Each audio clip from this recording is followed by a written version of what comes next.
Lignes de haute tension, téléphonie mobile, antennes relais, Wi-Fi, WiMAX font désormais partie de notre vie quotidienne. L'ensemble de ces appareils génère des rayonnements électromagnétiques qui forment ce que l'on appelle l'électrosmog ou brouillard électromagnétique.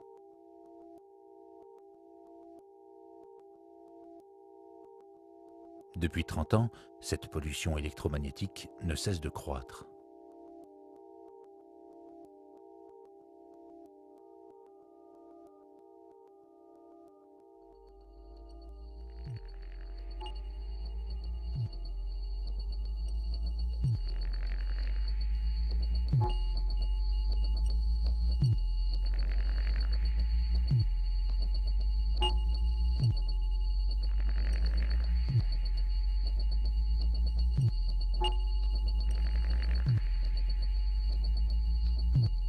Certains, comme Pierre Leruse, physiologiste, expert européen en radiation électromagnétique, s'inquiètent des effets nocifs de cette pollution sur notre santé.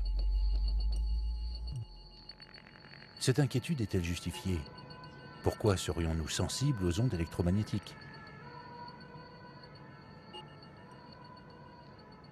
Nous nous trouvons là devant le grand pylône de télédiffusion de France où on voit bien qu'il y a toutes sortes d'antennes de radiodiffusion, de télédiffusion. On voit très bien des antennes qui font fonctionner la téléphonie mobile, du 900 MHz, du 1800, de l'UMTS, mais aussi des antennes qui font de la télédiffusion. Il y a des systèmes hertziens de communication et de télécommunication. Le problème, c'est que si on regarde le site, sur la droite, vous avez des maisons qui sont fortement impactées par la téléphonie mobile. Sur la gauche, vous avez le Théâtre National de Bretagne qui lui aussi est impacté. Il y a des maisons qui sont impactées à l'arrière et surtout devant nous, vous avez un lycée qui est complètement impacté par ces rayonnements électromagnétiques dus à la télédiffusion et la radiodiffusion. Ici, vous avez un pylône où il y a pratiquement toutes sortes d'antennes de télécommunication. On voit des bibandes 900, 1800, on voit de l'UMTS, on voit qu'il y a des constructions juste à côté, mais on voit aussi qu'il y a un immeuble qui est complètement impacté. Sur un des balcons, pratiquement au dernier étage, on a pu trouver 4 volts par mètre quand même. Donc ça me semble être une zone atypique complètement, et sur le plan esthétique et sur le plan de l'exposition pour les gens qui habitent dans les environs. Le Bureau international du travail, dès 1980, disait attention, les champs électromagnétiques hyperfréquences, c'est-à-dire la téléphonie mobile et autres, sont dangereuses pour la santé humaine. Alors bien sûr, dans certaines conditions, avec une certaine exposition et avec un certain temps. Alors quel est l'effet? Eh bien on a remarqué dans les études militaires que si on a un champ qui envoie une onde qui est de type continu, eh bien l'effet est relativement faible par rapport à la biologie. Par contre, si on voit une onde qui est pulsée, c'est-à-dire par paquet, et surtout avec une crête, c'est-à-dire le front d'onde, c'est-à-dire l'onde qui part, et là, une pointe. Et ensuite, il y a un arrêt, puis il y a un autre paquet d'ondes qui passe avec une pointe. Et c'est la pointe qui est dangereuse, et pour les appareils électriques et électroniques, parce que cette crête ou cette pointe dérègle le système électrique et électronique des appareils, mais dérègle aussi le système électrochimique des cellules, parce que c'est la pointe qui vient dérégler le système. Alors si la cellule arrive à s'adapter, eh bien elle récupère, mais si on est continuellement en train de la stresser avec ces systèmes dits pulsés, ben la cellule ne récupère pas, et même elle ne va même plus pouvoir s'autodétruire alors qu'elle est en situation de difficulté.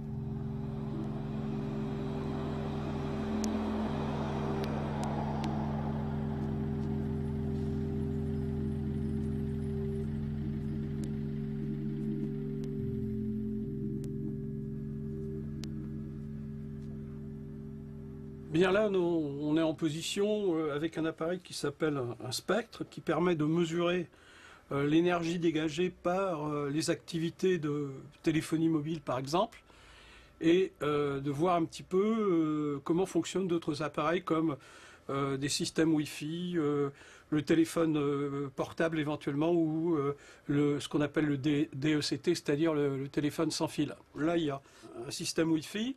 Pour l'instant, il n'est pas activé. Sur mon ordinateur, je vais aller lui demander de faire des recherches pour voir si j'ai reçu des messages. Voilà, c'est parti. Et on va voir comment ça va évoluer. Voilà, tac, vous avez vu? Le pic a monté brutalement. Et on est pratiquement monté à 0,7 volts par mètre. On va voir si il nous récupère un certain nombre de messages. Et on va voir si ça augmente encore. Bon, ben ça y est, il a grimpé pratiquement d'1 volt encore. Donc là, on est à pratiquement 2 volts. Donc c'est pas anodin. Là, il y a un téléphone DECT. Voilà, tac, vous avez vu, le pic est apparu. Et c'est un DECT, c'est un téléphone sans fil. Et le pic est relativement important. Je vais le rapprocher. On va bien voir ce que ça donne. Hein. Et ça monte encore. On approche pratiquement d'1,4 et on va voir que ça va évoluer petit à petit. On va passer à 2,5 volts par mètre. Donc en brut, on a entre 4 et 5 volts par mètre quand même. Si on se rapporte au rapport Tamino, qui est le rapport du Parlement européen, il est clair que tout globalement, tout compris, lui, il préconise 1 volt par mètre. Donc on est largement au-dessus. Et pour le portable, c'est exactement la même chose. L'autre chose qu'on peut faire pour le portable, parce que pour celui-là encore, on n'a pas d'indication sur le DAS, c'est-à-dire le nombre de watts par kilo que vous recevez dans la tête. On imagine que le cerveau fasse 1 kilo. On reçoit une puissance, c'est-à-dire en watts, donc un échauffement. Et alors, ceux qui ont des DAS faibles, c'est parce qu'il y a beaucoup d'électronique dedans, qu'il y a des systèmes de protection avec, si vous voulez, des systèmes absorbants, et que c'est de la qualité. Sauf que quand même, au Grenelle des antennes, et en particulier l'AFSET, qui est l'Agence française de sécurité sur la santé et l'environnement et le travail, ont recommandé clairement d'abaisser les DAS le plus possible, et de vendre du matériel de qualité. Il y a les portables qui émettent 50 volts par mètre. Alors si vous l'avez contre l'oreille, bon, c'est pas très, très agréable. Si vous l'utilisez dans votre voiture, il va émettre 100 volts par mètre parce qu'il cherche à faire sortir ses rayonnements. Et comme il est dans une caisse en ferraille, c'est-à-dire une caisse de Faraday, il a du mal à sortir. Dans les trains, dans le métro, dans le bus, c'est pas recommandé, quoi. Et alors, il y a un petit problème aussi avec le portable. Si on prend son portable et qu'on le rapproche, vous voyez, de mes lunettes, vous avez des beaux cercles. Eh bien, ça fait du courant induit dans les parties métalliques. Donc, l'œil est atteint aussi. On appelle ça l'effet Zaret. Et ça peut aller jusqu'à la cataracte. C'est décrit dans la littérature.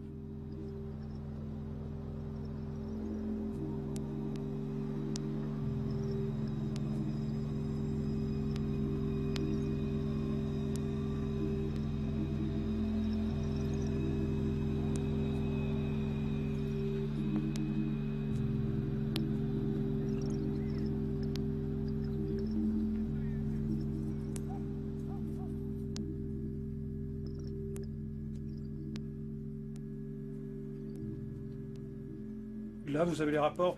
Sur le dessus, le fameux rapport bioinitiative qui a été publié en 2002, dont on peut dire quelques mots. Hein. Si on prend ce rapport, on voit tout de suite que c'est un rapport américain. C'est une méta-étude. Il y a plus de 2000 études scientifiques qui ont été passées au crible. C'est sur cette base de rapport que, si vous voulez, le Parlement européen a mis en place 2 résolutions en 2008 et en 2009. Disant quoi? Disant que, bien tout simplement, les normes actuelles étaient complètement obsolètes. Pourquoi? Bien parce que dans ce rapport, si on regarde le résumé, vous allez voir que c'est quand même un rapport qui est relativement important parce qu'il parle bien sûr de beaucoup de choses. Il parle de la normalisation, il parle de la génotoxicité, c'est-à-dire les problèmes qu'il y a avec les ruptures de brins d'ADN qui sont démontrés, qui parle des cellules et du stress, c'est-à-dire les fameuses protéines de stress, qui parle des tumeurs cérébrales, des neurinomes acoustiques, c'est-à-dire des tumeurs du nerf acoustique, qui parlent de la mélatonine, de la maladie d'Alzheimer, des travaux qui ont été faits chez l'animal. Donc, si vous voulez, ce rapport est très complet. Il met en évidence quoi? Il met en évidence au moins 2 choses. Première chose, c'est que par rapport, si vous voulez, à la téléphonie mobile et aux antennes, il y a clairement des effets sur la cellule et des effets sur 3 types de cancers, à savoir les cancers du cerveau, qu'on appelle les gliomes, les lymphomes et la leucémie. Et d'ailleurs, le Conseil de l'Europe dit on a des preuves et que eh bien, il faut revoir toutes les normes. Et c'est ça qu'il dit, ce rapport. Et c'est pour ça qu'il est important, et c'est pour ça qu'il a été très critiqué, bien évidemment. Et aujourd'hui, si vous voulez, si on laisse faire, si on dérape, si on fait comme pour l'amiante, ben, ça va être un scandale sanitaire qui arrive dans les 2 ans, 3 ans, 4 ans, on verra bien. Mais à mon sens, et on ne pourra pas dire qu'on ne savait pas. On est au courant depuis très longtemps.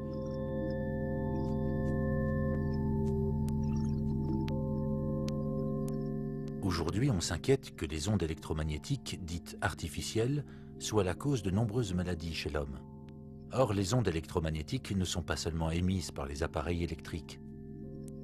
En effet, l'homme, la nature, la Terre, tout notre environnement baigne dans des champs électromagnétiques naturels. Mais quel rôle ces ondes ont-elles sur les mécanismes du vivant? Peut-on envisager qu'elles puissent être bénéfiques?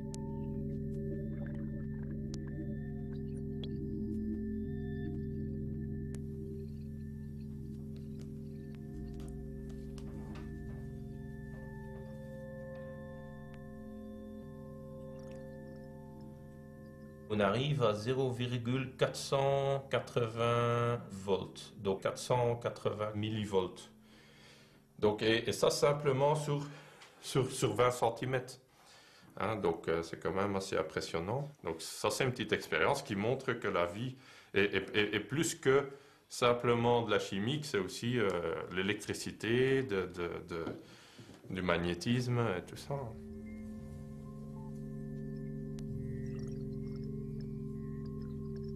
J'ai décidé de faire ingénieur agronome et là je me suis rendu compte qu'on apprenait surtout à utiliser des produits chimiques.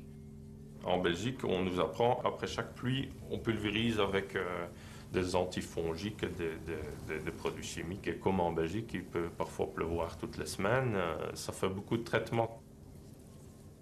Donc du coup, je me suis intéressé à toutes les techniques alternatives. Et donc par exemple, l'influence de la musique sur les plantes. Donc j'ai fait une expérience dans la serre de l'université de Gand, en Belgique, où j'ai stimulé certaines protéines qui stimulent la croissance avec certaines fréquences sonores. Donc avant le traitement, ces rosiers étaient vraiment malades et il avait toutes des feuilles comme ça, vraiment en très mauvais état, à moitié jaune, tachées. Et après un mois, c'était comme ça. Ouais, voilà. Donc ça c'est avant, disons. Ah, c'est un peu extrême, hein. Après un mois, donc... c'était vraiment impressionnant. Ce sont des musiques très spéciales, c'est des sons, c'est des fréquences qui sont conçues en fonction des protéines et des gènes qu'on veut stimuler. C'est une sorte de ondes de résonance. Hein, ça va entrer en résonance avec ce processus de biosynthèse des protéines. Donc j'ai fait toute une étude bibliographique de tout ce qui existait dans le monde ou ce que j'ai trouvé sur l'influence de fréquences sonores sur les plantes. Et là, un jour, dans un article, j'ai lu que le son, ce n'est pas qu'une vibration mécanique, c'est aussi une onde électromagnétique. Il y a des aspects électromagnétiques dans la vibration du son. Et donc, du coup, j'ai fait ce mémoire de fin d'études. J'ai eu comme ça mon diplôme voilà, d'ingénieur agronome. Voilà. Et donc, après... je me suis aussi intéressé aux recherches de Lakhovsky. Ça va dans le même sens. Lui, il a écrit un livre, L'oscillation cellulaire. Et Lakhovsky, lui, part du principe que les cellules, c'est comme un circuit électronique. Et donc, du coup, lui, il s'est dit, ben voilà, quand des cellules sont malades, les fréquences, ça doit changer ou l'émission doit s'affaiblir. Je peux peut-être interagir en envoyant d'autres fréquences. Donc là, il a plusieurs pots avec des géraniums.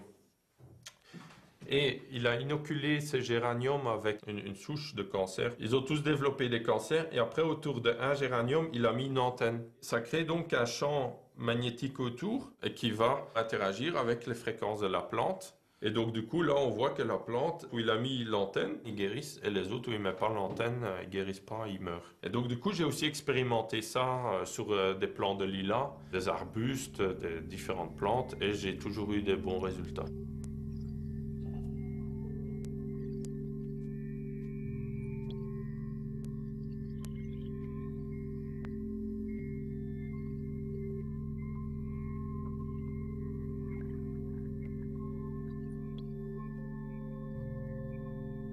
C'est quand même en France un des premiers pays où ils ont fait une recherche officielle, on pourrait dire, hein, une thèse sur l'influence de l'électricité ou de l'électroculture, on appelle ça. Moi, je prends comme ça au hasard, hein. Les plantes électrocultivées, donc la menthe électrocultivée, ben, ils ont tous une teneur en huile essentielle beaucoup plus élevée. Par exemple, là, 1,5% le témoin, 2,5 le traité électrocultivé. Donc la plante est plus grande et tout, mais elle est aussi plus dense, elle a plus de matière active. En agriculture, on est resté encore toujours aux produits chimiques, toujours produit. Et qu'on peut aussi utiliser les propriétés électriques et magnétiques. Donc là, ça c'est un gros aimant que j'ai enveloppé de cire d'abeille. Et après, j'ai créé une antenne aussi qui fait 7 spires. Et donc l'idée là, c'est de capter des ondes qui nous entourent. Et par la construction de ce condensateur, d'amplifier ces ondes et de les filtrer aussi, d'améliorer les qualités par la cire d'abeille et le champ magnétique et le cuivre, et de réémettre dans le champ.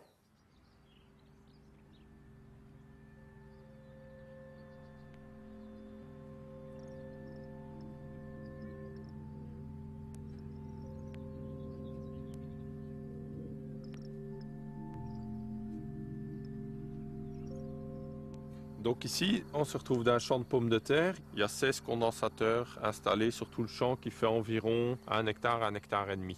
Donc on place le sud magnétique du condensateur vers le sud de la terre. Donc je l'installe comme ça à 30 à 50 cm, enterré à 30 à 50 cm. Donc comme ça j'en ai mis sur tout le champ 16. Quand on les place dans le sens horaire. Et à la fin, j'en place un tout au milieu. Il y en a un qui est installé dans ce sens, donc à l'horizontale, pour justement faire le lien avec les vibrations cosmiques.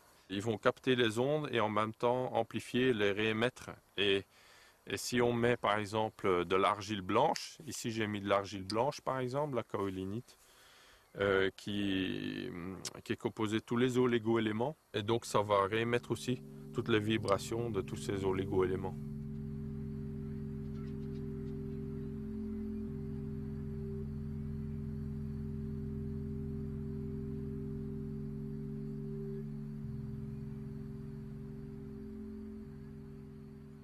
Les premiers appareils que j'ai fait comme ça, c'était l'année passée, en 2009.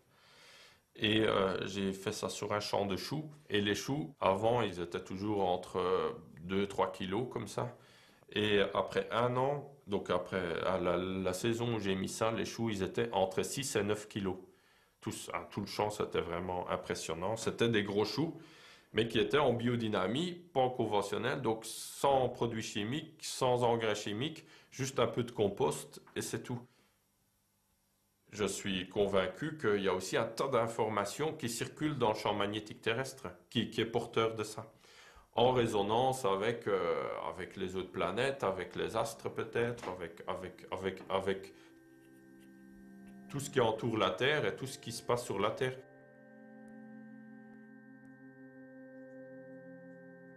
Les recherches comme celles menées par Georges Lakhovsky se basent sur l'idée que la cellule est l'équivalent d'un circuit électronique qui émet et capte des ondes électromagnétiques.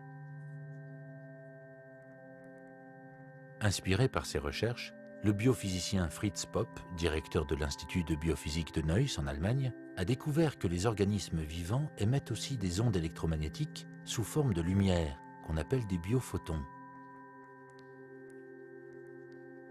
Aujourd'hui, des scientifiques comme Roland van Virk poursuivent ces recherches et sont capables de mesurer ces biophotons.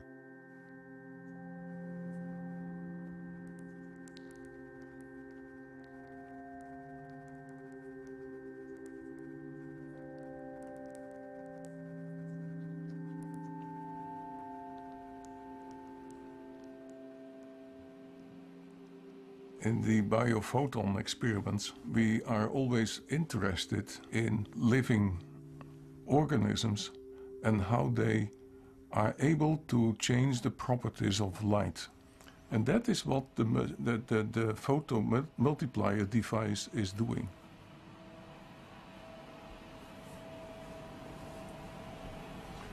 Here we will perform a few measurements with this photomultiplier equipment, which is built in two parts. A small chamber where we can put the product, and on top of the chamber is a photomultiplier tube which can record the photon emission. To measure photon emission, we have to illuminate the product inside this small chamber. Then there is a shutter between this chamber and the photomultiplier, which will open after the illumination, and then this counting of the own light, the biophoton emission, will take place. So I put now the product in here and close this door, and now we can do the whole measurement.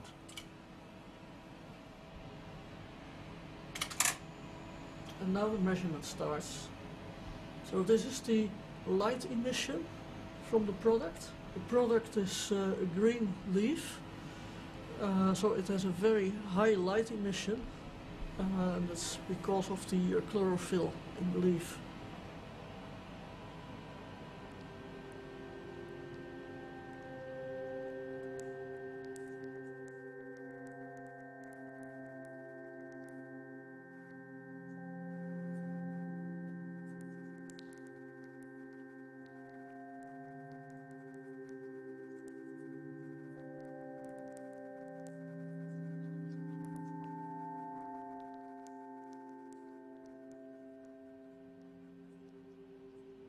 Okay, so we can look now at the results from our measurements of the healthy and the diseased leaves. And in fact, what is important is that the healthy product is the highest curve of these. And it is important to see that this production of photons is slowly decreasing. Here it goes a little bit more rapid. Now, if we look at the diseased system, it is the yellow system, then it is not only less, it is more than 10 times less, but also the slope which the light is emitted is much faster. It means that this diseased state is less able to store this emission. What about the kind of applications? Many people are collecting data about the possibility to distinguish the state of ripeness or how to predict the lifetime of fruits. So more and more people are working in this field.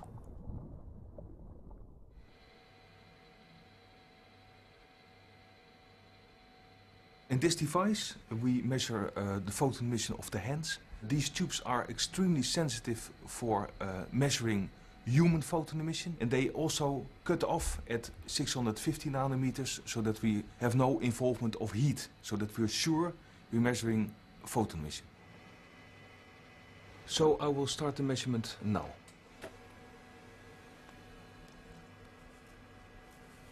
So what you will see here on the screen, you see two lines, a red and a white line. The red line represents the left photomultiplier tube, the signal from the left photomultiplier tube, which is measuring the left hand. The right tube is represented by the white line and is measuring the right hand. And you see that in his case there is a nice balance between the left and the right hand. That means that the photon emission from both hands are more or less the same, which we find in healthy persons. Non-healthy persons are characterized by a disbalance between left and right. And you see at this moment it is about 30 counts per second, and then it suddenly drops to 6 counts per second. That means that, well, that implies that this signal is extremely oscillating, and getting information about the oscillating characteristics of the signal is also a way of getting information about the state of being of the persons, healthy or not healthy. Okay, so the measurement is finished now. I will save it. Well, I started to work in the institute in Neuss, where Frits Pop is working, around 2000, and then we had a big project in which we measured meditators, people who were meditating already for a long time. And the hypothesis was that people who meditate, they will come in a more relaxed, more coherent state, and that might be reflected in photon emission. And you could indeed see, and it is published in a couple of papers, that there is a decrease in photon emission when people meditate. So meditation has an influence on photon emission. In that time, we also learned a lot of whole body measurements. We found that some parts of the body emit a lot of light, other parts emit less light. For example, the abdomen and the thorax, they emit less light, and the hands and the head, they emit a lot of light. And especially these places where you find the high emission was also decreased in people who were meditating. Well, there is another thing, and that is this cell is all the time also producing light. A very low amount, but it is producing light. And that light has its specific properties. So does it emit from the cell and influence another cell? So is there any cell communication? If we have normal cells or we have diseased cells, do they influence each other differently? And you see that cells which are disturbed, they show this in this own light emission differently, and cell communication will be then also different. But that is one of the major topics of research today. There is a very strong coupling between life and light. Yes. And I think that is also the thinking behind all these developments for using it in medicine.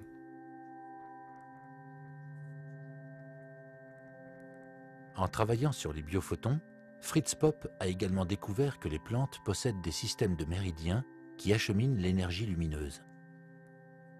Il a émis l'hypothèse qu'un système de ce type existe chez les êtres humains, qui n'est pas sans rappeler les méridiens dans l'acupuncture chinoise et d'autres médecines dites énergétiques.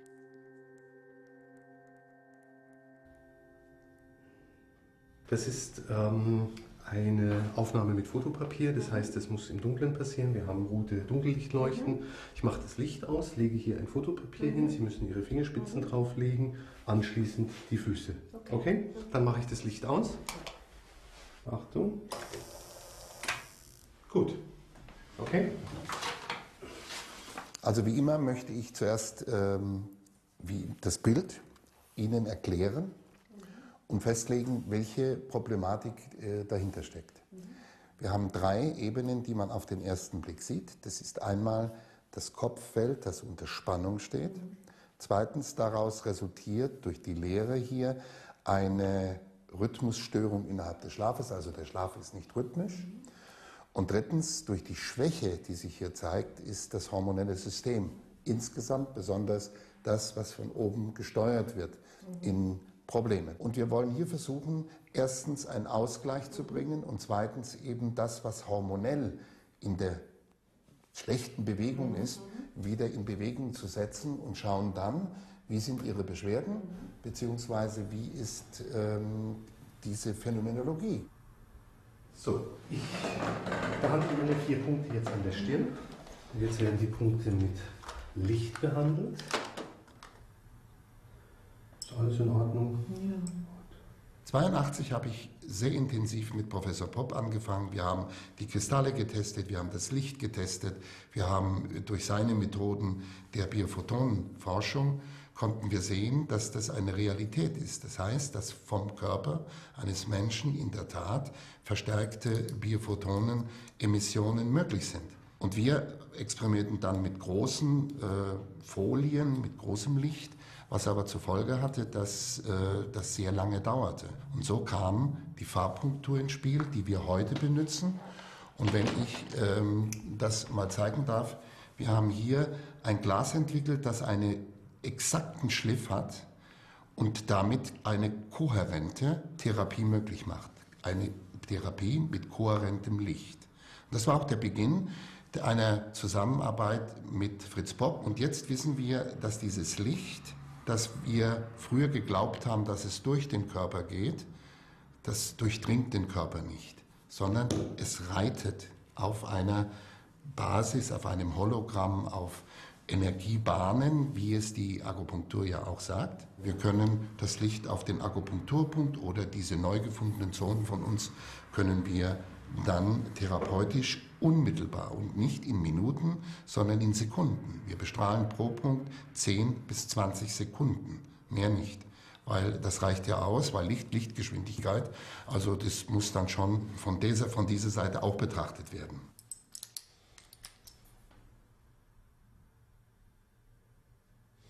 Gut, dann bleiben Sie noch einen Moment liegen.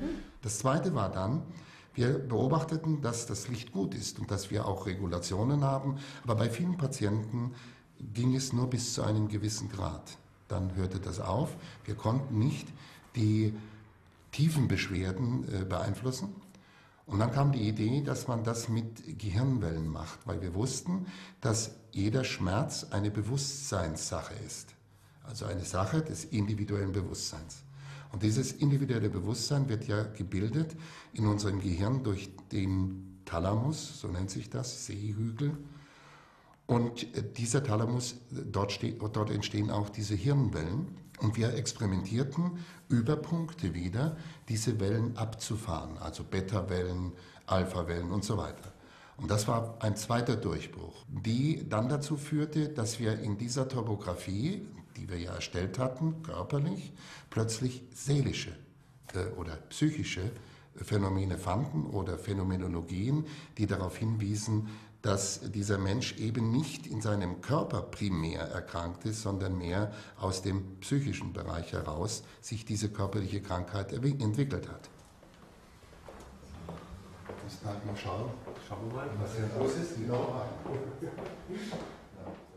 Dankeschön.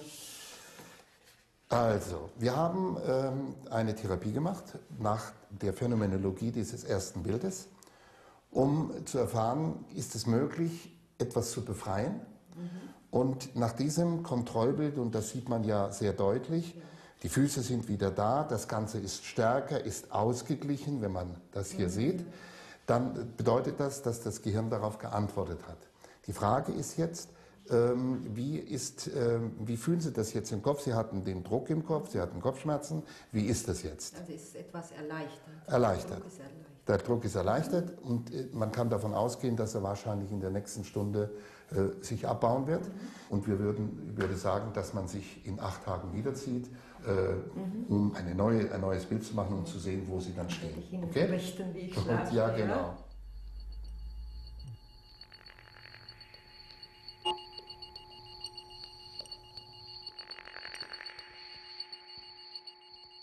Jusqu'à présent, l'approche de la maladie, telle que l'Académie de médecine l'a définie, est une suite de réactions biochimiques.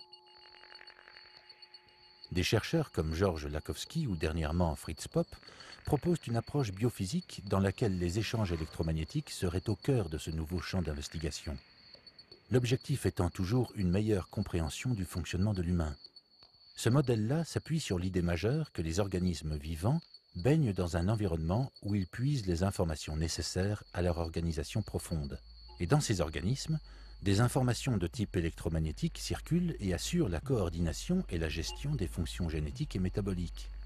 L'ensemble des organismes vivants peut être considéré comme des antennes capables de capter et d'émettre des ondes de différentes natures. Avec la biophysique s'ouvrent alors de nouvelles perspectives de méthodes thérapeutiques. Le professeur allemand Franz Morel, docteur en médecine et acupuncteur, a fait construire un appareil électromagnétique par l'ingénieur Erich Rache, capable de recueillir les vibrations de l'organisme humain au moyen d'une électrode. Cet appareil, appelé MORA, a pour fonction d'éliminer les oscillations pathologiques et de renforcer les oscillations physiologiques chez l'homme. On va regarder au niveau de la caméra GDV, vous connaissez ça? Non, je ne la connais pas. Donc ça permet d'enregistrer aussi les champs électromagnétiques, mais d'une autre façon, d'un point de vue visuel. On va voir tout votre champ électromagnétique sur une image. Ah, intéressant. Ça fait du diagnostic, mais ça ne fait pas du traitement comme la MORA. Et après, on fait la MORA. Hein, d'accord. Oui, oui. Vous voyez, c'est là, au milieu ici. Ah, c'est au milieu. Voilà. Ah, mais il faut au milieu, bien sûr. C'est bon? Ok, on continue.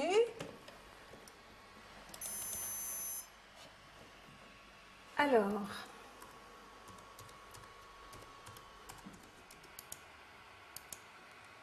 voilà, donc ça c'est vous. Moi. C'est apparenté à l'effet Kirian. Tout à fait. Donc là, il y a ce gros défect énergétique, puisque le bleu, normalement, doit se continuer tout le long du corps. Et là, on voit qu'il y a vraiment un trou. Donc l'énergie, là, elle est absente. Oui, madame, nous avons mis en évidence que j'avais du mercure. Je le savais, je l'ai fait analyser. Je suis normalement 20% au-delà du commun des mortels, de la statistique nationale. Mais elle a trouvé notamment qu'il y avait du plomb qui était emmagasiné. Bien, figurez-vous que ce plomb est emmagasiné depuis 70 ans. J'ai travaillé comme mécanicien d'aviation entre 1936 et 1940. Après, je suis passé à l'électronique, télécommunications, c'est pour ça que je connais bien le système en général. Donc, terminé pour le plomb. Ben, ce plomb était emmagasiné depuis 70 ans. On va rechecker un petit peu tous vos points d'acupuncture aujourd'hui, pour voir si tout est bien. Puis après, on revérifiera le mercure, le plomb. Donc là, c'est le point des lymphatiques. Là, c'est le point poumon. Donc là, on va au gros intestin. Donc là, tous ces points autour de 50, ils sont bien, hein. C'est normal. C'est pas mal du tout, hein, pour l'instant. Le système MORA, c'est un mélange d'acupuncture, d'homéopathie, puisqu'on teste tous les points au niveau des pointings d'acupuncture. Et il existe une différence de potentiel électrique, mais il existe aussi des fréquences électromagnétiques au niveau de ces points que l'appareil MORA peut détecter et corriger. Donc on peut faire la différence entre une fréquence dite harmonieuse ou disharmonieuse avec l'appareil MORA, et en même temps l'influence d'un élément extérieur sur la propre fréquence du patient. Par exemple, une femme qui a pris la pilule pendant 10 ans, et ça fait 10 ans qu'elle a arrêté la pilule, on peut encore trouver que la pilule l'influence, on va dire, négativement, puisque c'est basé aussi sur la mémoire de l'eau, la mémoire cellulaire, l'empreinte que peut laisser toute molécule sur le corps.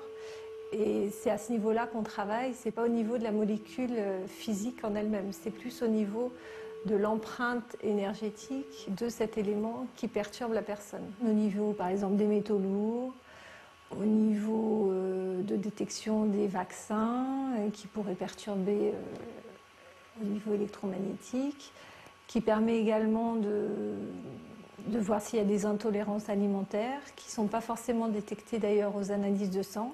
J'ai fait des tests en dosant des IgG, par exemple anti-gliadine pour l'intolérance au gluten, où on ne trouvait rien du tout, la normalité. Et en testant avec la MORA, on voyait qu'il y avait un problème avec le gluten, notamment chez les enfants qui, en supprimant le gluten, n'avaient plus d'eczéma, alors que les tests sanguins étaient normaux.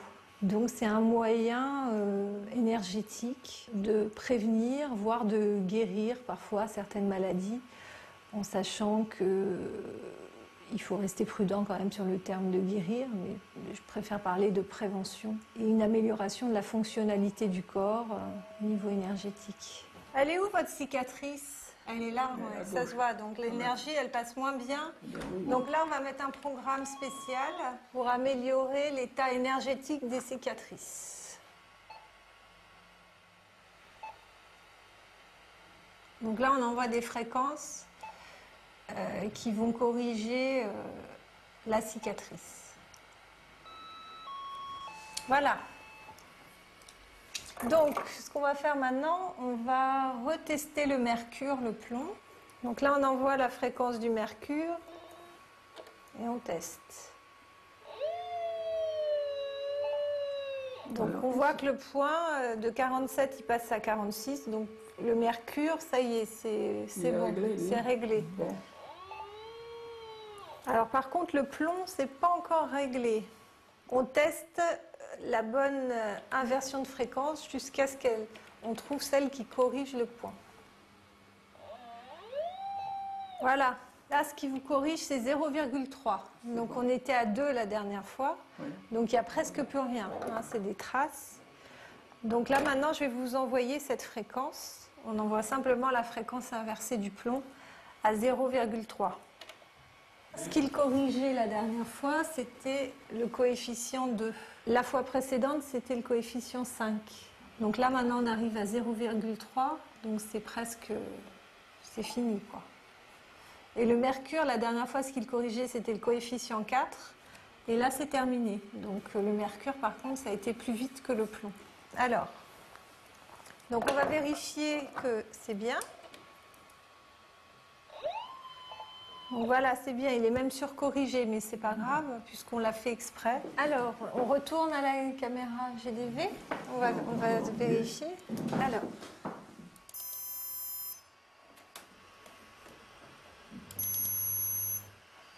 Alors, donc vous voyez, ça s'est rempli ici, c'est corrigé au niveau de... Vous vous souvenez le trou qu'il y avait ici? Oui, la boucher les trous. La boucher les trous.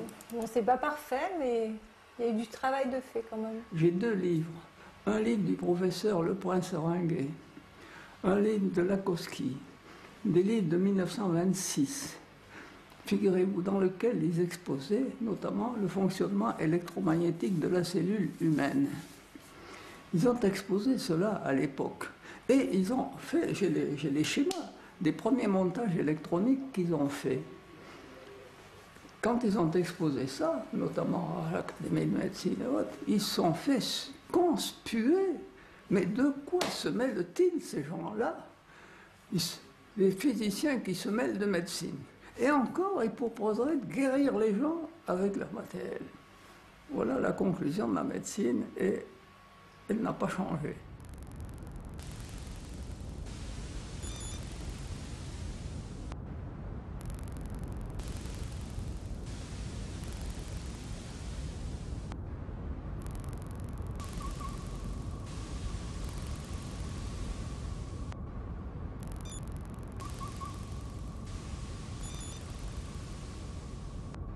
Georges Lakowski est né à Minsk, en Russie, et puis il y a passé un certain nombre d'années.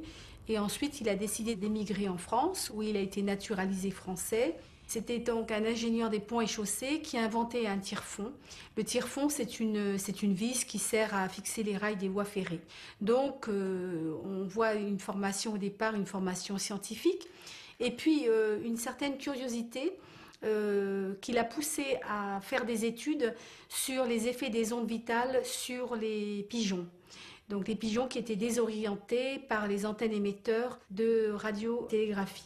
Donc ça a été vraiment le point de départ de ce qu'on appelle le concept d'oscillation cellulaire. Donc en 1923, Georges Lakowski part du principe que la cellule est un système émetteur-récepteur comparable au système de radiodiffusion.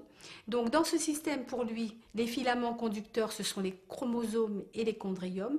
Ces systèmes conducteurs sont en résonance avec les champs de force externes à l'être humain. La cellule vibre et la cellule est dialogue avec l'extérieur. Donc partant de ce principe, il est parti sur l'idée de l'oscillateur à ondes multiples. C'est un appareil qui émet des fréquences électromagnétiques. Donc on a un système de 2 antennes, une antenne émettrice, une antenne réceptrice. Et en fait, on est pris en sandwich entre les 2 antennes et donc on reçoit cette soupe d'émission qui se situe entre 75 000 Hz et 8 GHz. Donc, Georges Lakowski a utilisé l'oscillateur à ondes multiples pour guérir de nombreux cancers chez les animaux, chez les êtres humains et chez les végétaux. Il a soigné beaucoup de cancers de la peau, de l'hypotension, des inflammations chroniques, des ulcères au niveau des jambes, neurasthénie, névralgie, les otites, les paraplégies, les prostatites, les rhumatismes articulaires, le système nerveux sympathique, la tuberculose pulmonaire, les ulcères et l'urémie. Ici, la cellule comprend les fréquences électromagnétiques de l'oscillateur Lakhovsky parce que il y a les métaux qui interfèrent et puis donc la résonance avec les planètes, la résonance avec le cosmos. C'est ça la différence fondamentale. C'est un appareil donc qui est revitaliseur parce qu'il nous remet en résonance avec nos propres fréquences d'origine liées à l'univers, aux planètes.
La photographie énergétique représente effectivement des champs énergétiques autour du vivant, tous les champs énergétiques autour du vivant.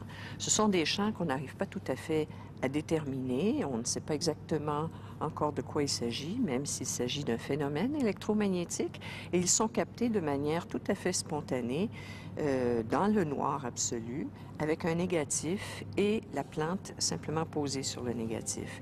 L'induction se fait par machine, on induit un courant qui suscite en quelque sorte une réponse de la plante. Alors c'est à la fois un phénomène de résonance et de réponse. Et ce que j'ai découvert était surprenant. J'ai découvert des images miroirs du cosmos, en fait. Des constellations, des trous noirs, des étoiles filantes. C'était absolument extraordinaire et tout ça était contenu simplement dans le champ lumineux existant.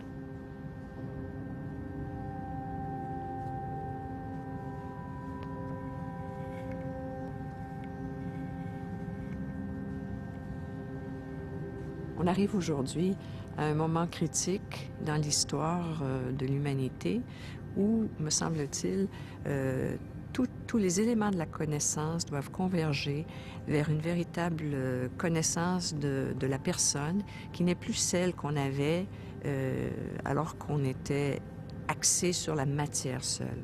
Ça n'est plus nous ne sommes pas seulement un ensemble d'organes, un ensemble de virus, un ensemble de bactéries, même si ces choses sont fascinantes parce qu'elles vont vers le très petit, mais nous sommes aussi des corps qui diffusons la lumière et qui diffusons l'information à travers nos champs énergétiques. Et qui sait, probablement parce qu'on cherche encore toujours à savoir quel est ce grand champ organisateur, les physiciens achoppent sur la question depuis de nombreuses années, mais ce grand champ organisateur, c'est certainement un champ d'information, d'échange, etc. Maintenant, de quelle nature est-il? Est-ce que c'est de nature électromagnétique, de toute autre nature, on ne le sait pas. Mais en même temps, je crois qu'il y a quand même un désir à ce niveau-là de faire converger les connaissances, les intuitions pour arriver à une description cohérente de l'univers qui corresponde réellement à nos expériences de ce 21e siècle.